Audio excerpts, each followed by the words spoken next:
Melissa, let me just first get your reaction to these legal filings, both on Trump's behalf and a number of representatives in the upper and lower chambers of the U.S. Congress. Trump did not engage in insurrection.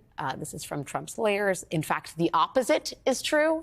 And telling supporters to fight like hell is not an insurrection either. Let me say, that's from Trump's filing, not the amicus brief. Well, your assessment of them? Well, both parties are singing from the same hymnal, and what we're getting here is not necessarily a new set of substantive arguments about why Donald Trump should be immune from prosecution or why Donald Trump should be allowed to be on the ballot in Colorado. But we are getting the notion that this Republican Party is all in league behind Donald Trump. So there's a kind of symbolism to this amicus brief. It's not ground shaking. It's not earth shattering in terms of the argument it's making. It's actually quite predictable.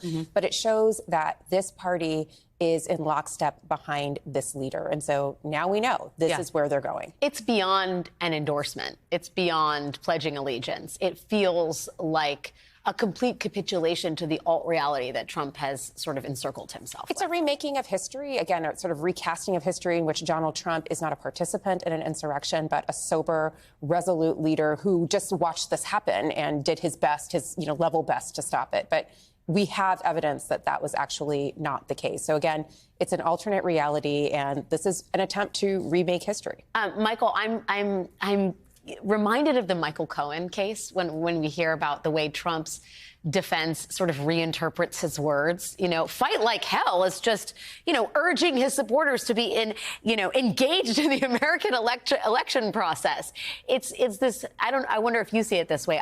It feels like, Trump gets right up to the line without explicitly suggesting criminal behavior. And it's something he's done repeatedly in his professional life. I think I understand why we give the legal arguments a lot of weight and a lot of, and they're really in our face and we can see them.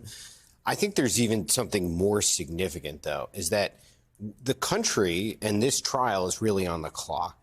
And the closer that we get to the election, the more likely it is to not happen. And if that trial doesn't happen, then the real question is that why was there the delay? Why did the Justice Department start the investigation on January 6th at the bottom up? Because that delay will be all the more important historically if this trial does not happen before the election. And this trial is the most likely one to happen when you look at them. But if you look, and I'm not a legal expert, and tell me if I'm wrong, but if you look at this could easily get appealed, to the larger appeals court or, en banc, and then it could go to the Supreme Court. So if that happens, you will have a situation in which a president of the United States engaged in this effort to overturn the election.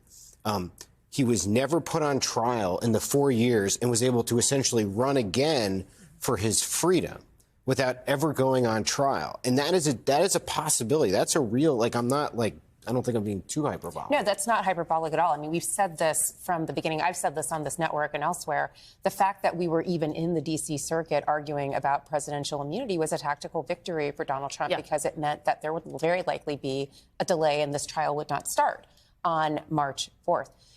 The bigger question with this Republican Party, I think, is why are you lined up behind this person? I think Mike is right. They're lined up behind him because he is the presumptive nominee and he's basically running for his freedom. He has nothing to lose at this point, and neither do they. Do you think it's something more pernicious, though? And I would ask this question of both of you, that they sort of look at the landscape, right? They look at the levers that Trump has to pull, whether it's asking for an en banc hearing, whether it's appealing to the Supreme Court, knowing the speed with which the court moves on some of these things, and saying, you know what?